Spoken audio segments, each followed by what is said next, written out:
اعوذ باللہ من الشیطان الرجیم بسم اللہ الرحمن الرحیم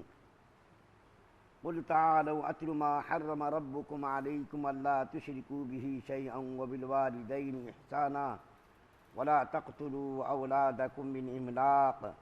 نحن نرزقكم واياهم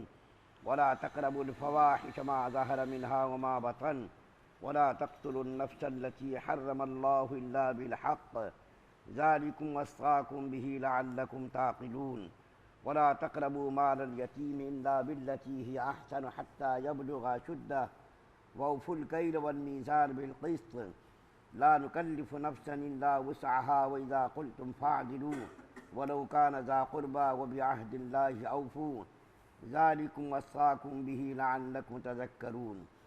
وأن هذا صراطي مستقيما فاتبعوه ولا تتبعوا السبل فتفرق بكم عن سبيله ذلكم وصاكم به لعلكم تتقون۔ آپ ان سے کہیے کہ آؤ میں تم کو وہ چیزیں پڑھ کر سناؤں جن کو تمہارے رب نے تم پر حرام فرمایا ہے، اور وہ یہ کہ اللہ تعالیٰ کے ساتھ کسی چیز کو شریک مت ٹھہراؤ، اور ماں باپ کے ساتھ احسان کیا کرو، اور اپنی اولاد کو افلاس کے سبب قتل مت کیا کرو، ہم تم کو اور ان کو رزق مقدر دیں گے، اور نہ بے حیائی کے جتنے طریقے ہیں ان کے پاس بھی مت جاؤ، خواہ وہ اعلانیہ ہو یا پوشیدہ ہوں، اور جس کا خون کرنا اللہ تعالیٰ نے حرام کر دیا ہے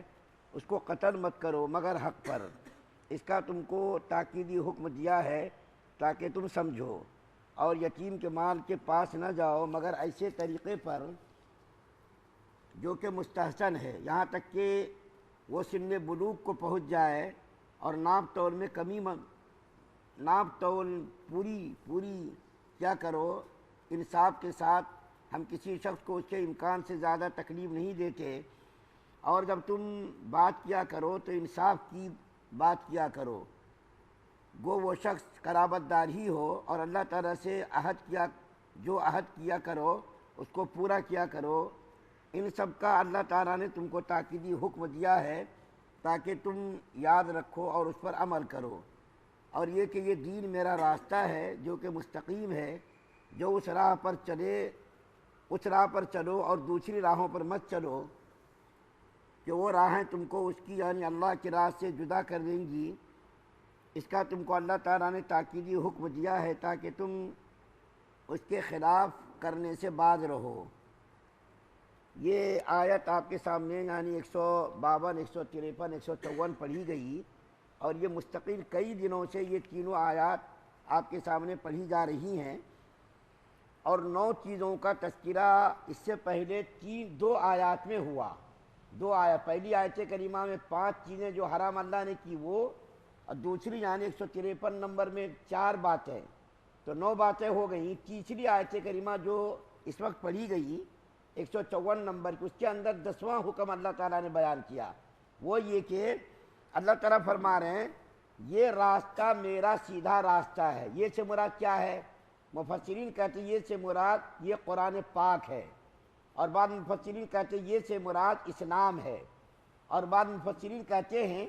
کہ یہ سے مراد یعنی ہاذا، اس کو انگلش میں آپ لوگ جس کہتے ہیں، اسی طریقے سے یہ ہاذا یعنی قرآن پاک مراد ہے ہاذا سے، یا تو دین اسلام مراد ہے ہاذا سے، یا تو سورہ انعام کے اندر جو احکامات اللہ نے بیان فرمائے، اور وہ احکامات کیا ہے؟ توحید ہے، رسالت ہے، اصول اسلام ہے، یہ ساری چیزیں جو بیان کی گئی اس سے مراد یہ ہے، یعنی یہ اسلام کے اصول ہیں، ان چیزوں پر جو چلے گا وہی سیدھے راستے پر چلے گا۔ تو اللہ تعالیٰ کیا فرما رہے ہیں؟ یہ میرا سیدھا راستہ ہے،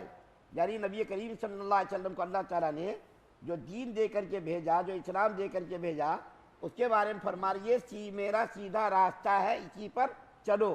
اور اس کے خلاف جو چلے گا وہ راہ راست سے بھٹک جائے گا،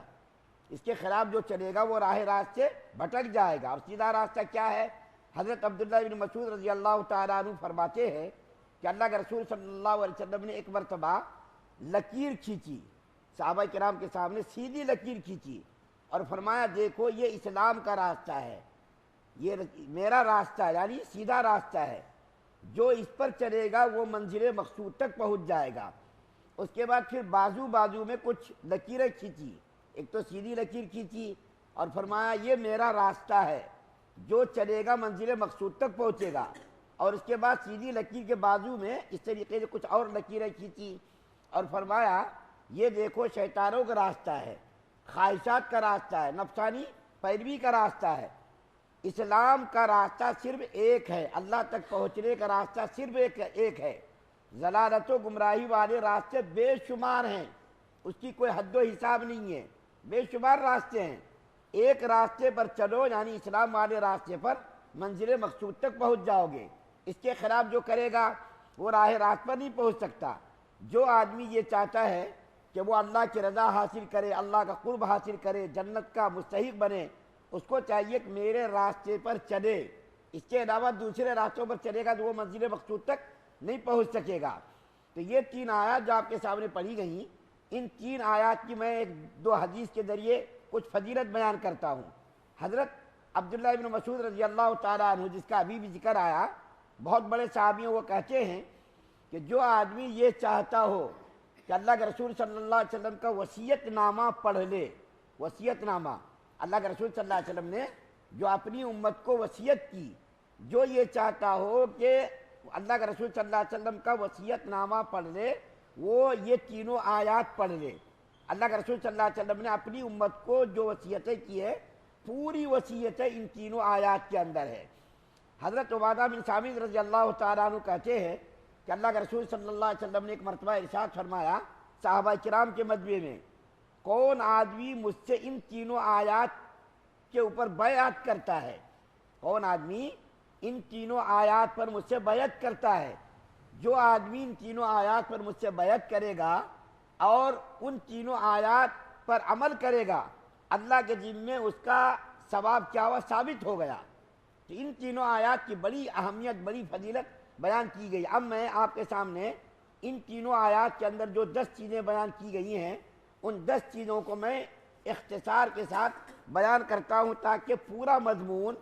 آپ کے اور ہمارے ذہنوں میں تازہ ہو جائے، کیونکہ 10 دن ہو گئے ان آیات کے متعلق بیان کرتے ہوئے، کہ ایک مرتبہ ان 10 چیزوں کو میں نہایت اختصار کے ساتھ بیان کرتا ہوں۔ سب سے پہلی چیز تو جو 152 نمبر میں بیان کی گئی، اللہ تعالیٰ کے ساتھ کسی کو شریک کرنے سے اللہ نے منع کیا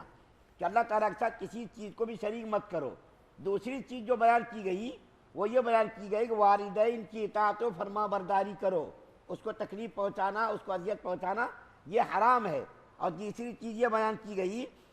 کہ اولاد کو قتل مت کرو افلاس کے ڈر سے، کہ یہ بچے ہوں گے تو میں کہاں سے کھلاؤں گا، اس کی پرورش کا انتظام ہوگا۔ چوتھی چیز کھلی بے حیائی ہو یا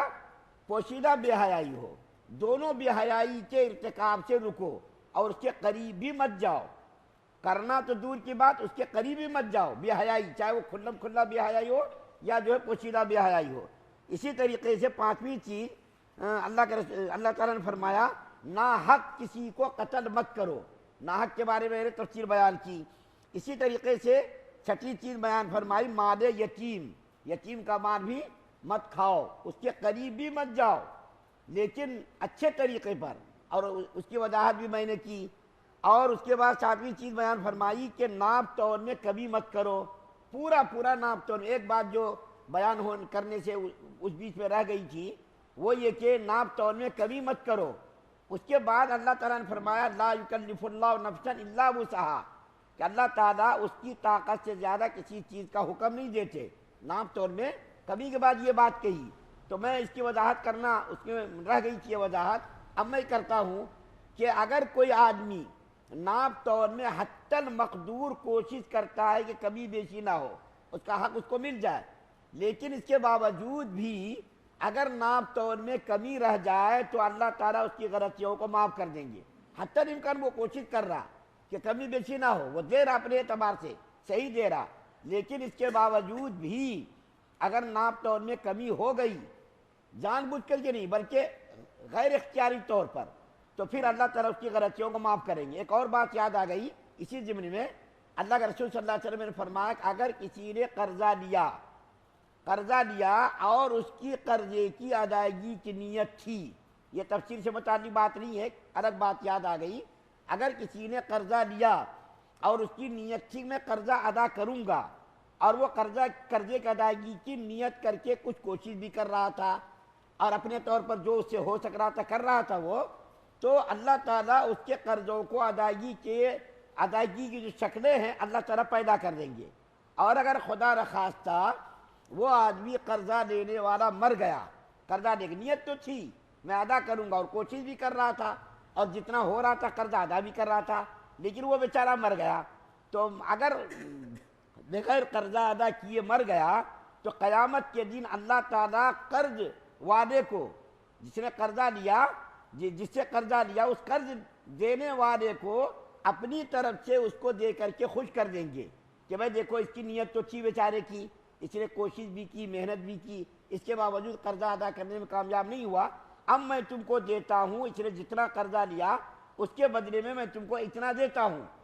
تو ظاہر بات ہے قیامت کے دن تو ہر آدمی یہ کوشش کرے گا کہ اللہ کی طرف سے لطف و انعام اور جو ہے ہم کو اجر و ثواب ملے اور جو ہے اللہ تعالیٰ کی نوازشیں ہو، تو چاہے گا آدمی۔ تو یہ دو باتیں اس روز بیان نہیں ہوئی تھی، اس لیے میں نے بیان کی۔ اس کے بعد اللہ تعالیٰ فرما رہے ہیں حق بات کہنا، حق بات کہنے سے گریز آدمی نہ کرے، بلکہ حق بات کہے، کسی صورت میں بھی حق بات کہنے سے گریز نہ کرے، اور اللہ کے عہد کو پورا کرے۔ اللہ ہم نے جو ذکر کیا تھا عالم ارواح میں انسانوں نے اللہ تعالیٰ سے عہد کیا تھا اللہ کی ربوبیت اور اللہ کی خالقیت کا، تو اس عہد کو بھی پورا کرے، اور دنیا میں جو اسلام کے تقاضے ہیں، احکامات ہیں، واجبات ہیں، فرائض ہیں، ان چیزوں کو ادا کرنے کی بھی کوشش کرے۔ اور اس کے بعد کیا ہے، اللہ تعالیٰ کو 10ویں چیز جس کو میں نے کہا کہ یہ میرا سیدھا راستہ ہے، جو آدمی اس پر چلے گا وہی کامیابی کی منزل تک پہنچے گا، اور جو اس کے خلاف کرے گا وہ کامیابی کی منزل تک نہیں پہنچے گا۔ الحمدللہ اللہ تعالیٰ کے فضل سے اور آپ لوگوں کی دعاؤں سے 10 باتوں کو میں نے بڑی ہی تفصیل سے اور بڑی محنت سے کوشش سے میں نے تیاری کر کے آپ کے سامنے 10 باتوں کو میں نے بیان کیا۔ اللہ سے دعا ہے کہ اللہ تعالیٰ ہم تمام مسلمانوں کو ان تمام کہی ہوئی باتوں پر عمل کرنے کی توفیق عطا فرمائے۔ سبحان اللہ و بحمدہ، سبحانک اللہم و بحمدک، ونشہد ان لا الہ الا انت۔